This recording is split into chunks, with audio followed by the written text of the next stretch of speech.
Ang mabuting balita ng Panginoon ayon kay San Mateo.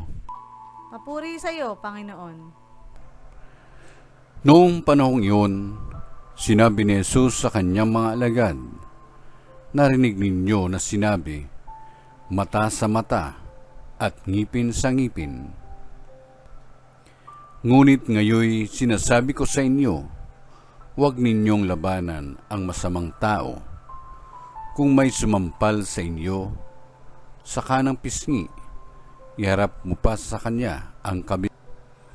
Kung ipagsakdal ka ninuman upang makuha ang inyong baro, ibigay mo sa kanya pati ang iyong balabal. Kung sa pilitang ipapasan sa iyo ng manlulupig ang kanyang dala ng 1 kilometro, pasanin mo ito ng 2 kilometro. Magbigay ka sa nanghihingi sa iyo at huwag mong pahindian ang nanghihiram sa iyo." Ang mabuting balita ng Panginoon. Pinupuri ka namin, Panginoong Hesukristo.